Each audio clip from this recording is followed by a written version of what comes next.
बंधनानयनम सत्सम मुच्यताम ऐसे छोड़ दो। जानते हो पुत्र शोक को इस समय मैं सहन कर रही हूँ। मैं जानती हूँ कि पुत्र का वियोग क्या होता है। माता कृपी के पास तो केवल एक ही सहारा है, अश्वत्थामा का गुरु द्रोणाचार्य तो पहले ही इस महाभारत में देह त्याग चुके हैं, तो पति तो है नहीं, पुत्र के सहारे ही जीवन है। यदि तुमने अश्वत्थामा का अंत कर दिया, माता कृपी तड़प तड़प के प्राण त्याग देगी, और गुरु माता अगर इस गति में जाएगी तो तुम्हें कितना दोष लगेगा। छोड़ दो। अर्जुन ने तुरंत ही छोड़ दिया। अर्जुन तो चाहते ही थे, लेकिन भीम ने कहा कि अर्जुन ये आताताई है, निर्दोष बालकों की हत्या इसने 5-5 सोते हुए बच्चों को मारा है, इसलिए छोड़ने योग्य नहीं, इसका तो वध कर देना ही उचित है। यदि तुम नहीं मार सकते तो मैं एक गदा में इसके प्राणों का अंत करूंगा, इसको जीवित नहीं छोड़। भीम गदा लेके दौड़े, द्रौपदी बचाने को आई। भगवान द्वारिकाधीश चतुर्भुजी रूप लेकर के महाराज 2 हाथों से द्रौपदी को और 2 हाथों से द्वारिकाधीश ने भीम दादा को पकड़ लिया और कहा कि जो तुम कहते हो सो होगा, और हे द्रौपदी बहन जो तुम कहती हो सो होगा, चिंता मत करो।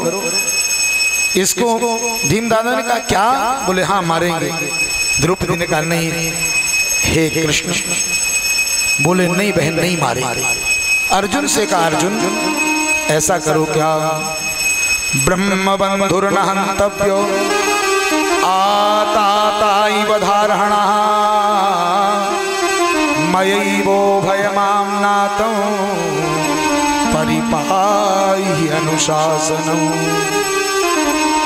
ब्राह्मण का वध नहीं करना चाहिए। ब्राह्मण कितना भी दुष्ट हो, दुराचारी हो, लेकिन फिर भी ब्राह्मण के क्षत्रिय को धर्म नहीं कि उसको प्राणदंड दे। तो ब्रह्म बंधुर्न हन्तव्य, और आताताई को छोड़ना नहीं चाहिए। दुराचारी आताताई हो उसको छोड़ना भी नहीं चाहिए बिना दंड के। इसलिए आताताई वधारहणः, आताताई का वध होना जरूरी है। अश्वत्थामा आताताई भी है, और इसके साथ साथ में ये हत्यारा आताताई और ब्राह्मण दोनों बातें होने से ऐसा करो मयैवो भयमाम्नातं परिपाहि अनुशासनम्, इसको मारो भी और छोड़ो भी, और मारो भी मत और छोड़ो भी। जैसे ये कहा तो अर्जुन तो समझ गए। अर्जुन ने ब्रह्म तेज की मणि को छीन लिया, निकाल करके मस्तिष्क से, और बपन कर दिया, कई जगह से मुंडन करा करके धक्के दे करके निकाल दिया। स्थाना निर्यापनम तथा ऐसे ही ब्रह्म बंधु नाम, ये ब्राह्मण के वध के लक्षण जो शास्त्रों ने कहे हैं, बपनम द्रविड़ादानम स्थानान निर्यापनम तथा ऐसे ही ब्रह्म बंधु नाम वधो नान्योस्ति दैहिका। वो दंडित किया, और दंडित करके वहां से जाने को कह दिया महाराज। जैसे ही वो अश्वत्थामा वहां से जाने लगे तो विचार किया कि मुझे एक बार मारा होता। स्वाभिमानी व्यक्ति विचार करता है मैं एक बार मर जाऊं तो ठीक है, लेकिन मैं तिल समाज के तिरस्कार से मरूं, ऐसे जीने से तो एक बार का मरना ही अच्छा है। तब तो महाराज उसी क्षण अश्वत्थामा ने अपने धनुष पर बाण चढ़ाया। ऐसा एक बाण चढ़ाया कि उस बाण को चढ़ाते ही अग्नि प्रज्वलित हो गई, और छोड़ते ही 6 बाण हो गए। 6 भयंकर धधकती हुई अग्नि के बाण 5 पांडवों पर, और एक अभिमन्यु की पत्नी उत्तरा पर छोड़ दिया कि पांडवों के कुल को ही मैं नष्ट कर दूंगा। जैसे ही महाराज छोड़ा है बाण, और बाण चले हैं, पांडव 5 अपनी ओर अग्नि बाणों को आते देखते हैं तो अपनी रक्षा के लिए अपने अपने धनुष बाण को ले लेते हैं। लेकिन उस समय उत्तरा देखती है कि अब मेरी रक्षा कौन कर सकता है, 5 पांडव तो स्वयं की रक्षा में लगे। तो चिल्ला करके कहा, क्या कहती है, पाहि पाहि महायोग,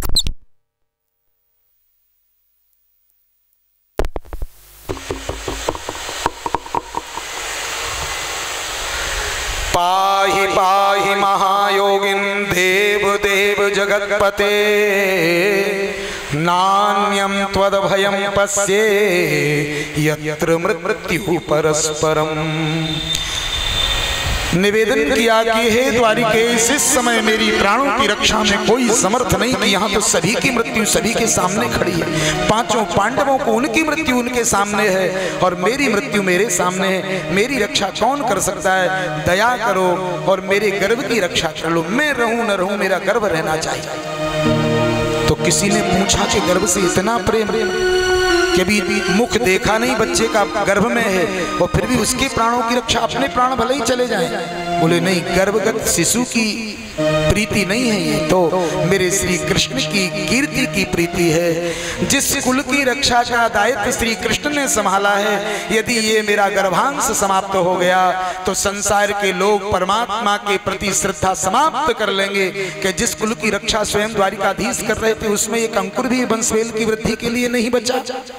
ये कलंक भगवान की कीर्ति में न लग जाए, इसलिए मामे गर्भो निपात्यताम, शो मेरे गर्भ की रक्षा हो जाए कि मेरे श्याम सुंदर की कीर्ति जहां की तहां बनी रहे। भगवान ने कहा कि देवी उत्तरा, वैसे मैं अगर्भा हूं, अजन्मा हूं, मैं कौशल्या और देवकी के गर्भ में भी गया नहीं हूं, उनके सामने प्रकट हुआ हूं। भय प्रकट कृपाला दीन दयाला कौशल्या हितकारी। लेकिन आज तुम जैसी माता के गर्भ को मैं अपना स्थान बना लेना चाहता हूं।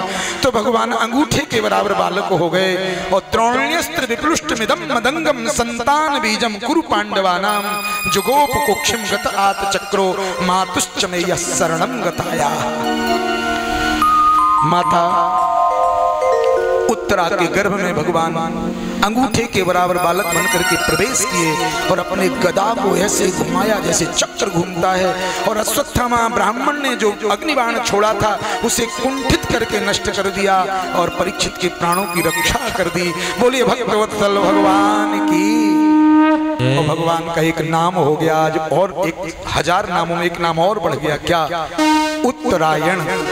उत्तराया उदरे अयनम उत्तरायणम। उत्तरा के उदर को जिसने अपना घर बना लिया उसमें जो प्रवेश करके गए, इसलिए भगवान का नाम उत्तरायण हो गया। कितने भक्तवत्सल है भगवान। बोल हरि बोल हरि हरि हरि बोल, केशव माधव गोविंद बोलिए। बोल हरि बोल हरि हरि हरि बोल, केशव माधव हरि हरि बोल हरि बोल हरि हरि हरि बोल, केशव माधव गोविंद बोल। बोल हरि बोल हरि हरि हरि बोल, केशव माधव हरि हरि बोल।